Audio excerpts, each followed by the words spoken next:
Selamat datang di segelas coklat hangat, tempat di mana pikiran boleh berjalan pelan dan pertanyaan-pertanyaan besar gak harus dijawab terburu-buru. Apa reaksi pertama lo waktu lihat atau dengar komen Soleh Solihun ke peserta audisi? Ada rasa gak nyaman kan? Mungkin pengen langsung nge-DM dia dan bilang, "Bro, gak usah sejahat itu kali." Kita gampang banget nge-labelin orang kayak dia itu hater toxic atau julid. Tapi hari ini gue mau ngajak lo muter balik sudut pandang itu. Gimana kalau yang kita anggap jahat ini sebenarnya adalah alat navigasi paling penting yang lagi kita buang? Kita ini punya masalah besar. Kita hidup di dunia yang mabuk sama kepalsuan, mabuk sama positivity. Dunia di mana semua orang harus dibilang keren, semua mimpi harus dapat bintang. Soleh Solihun ada di sana bukan buat jadi penjahat, tapi dia adalah glitch dalam sistem.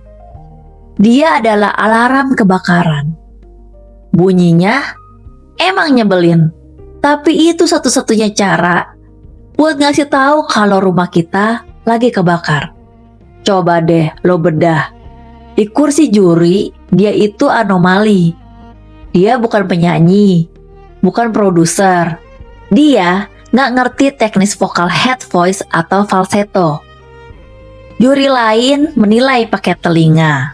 Soleh menilai pakai logika dan common sense.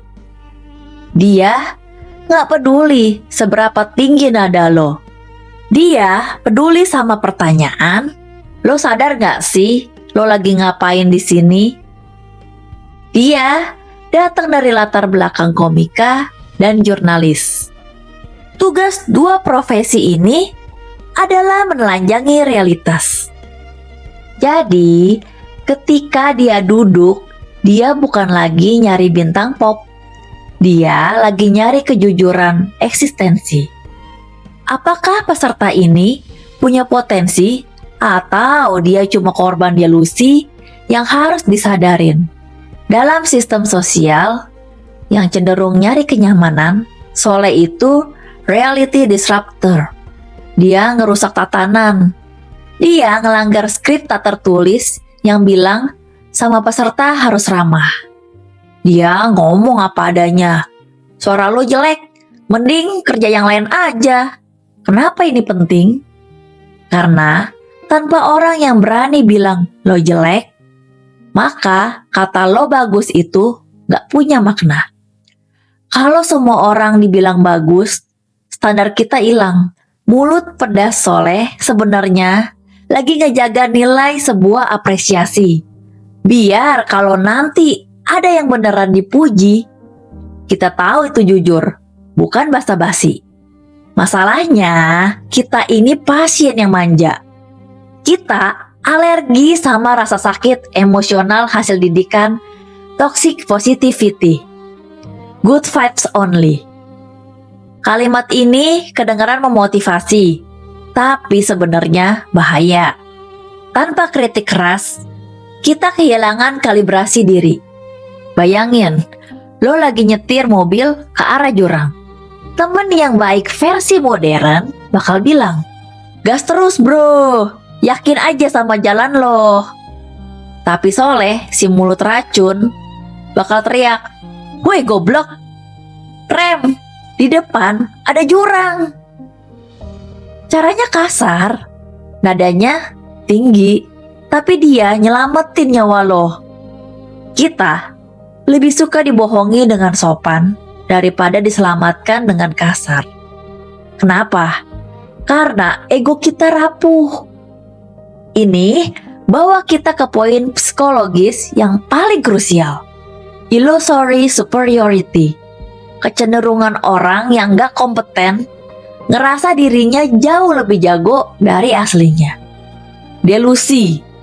Banyak peserta idol datang bukan dengan mental pejuang, tapi dengan mental gue udah bintang, Kalian aja yang belum sadar. Delusi ini dipelihara sama lingkungan mereka yang gak tega nyakitin. Tugas Soleh adalah mecahin bola salju validasi palsu itu. Kenapa harus kasar? Karena delusi itu udah kayak beton, gak bisa diamplas. Harus dihajar pakai palu godam biar pecah.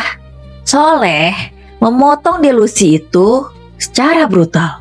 Karena delusi jauh lebih berbahaya daripada rasa minder.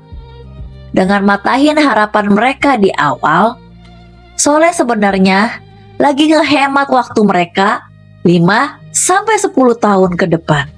Daripada ngejar karir fana, mending nangis sekarang. Besok, cari kerjaan lain yang sesuai bakat. Itu act of service. Itu bentuk kasih sayang yang gak pakai bungkus kado. Ingat, perdebatan filosofi, compassion versus truth. Mana yang lebih bermoral? Menjaga perasaan orang lain dengan berbohong sedikit, atau ngasih tahu fakta tapi bikin orang itu nangis? Sebagian besar dari kita milih compassion, tapi di konteks kompetisi profesional, sopan santun yang berlebihan itu racun.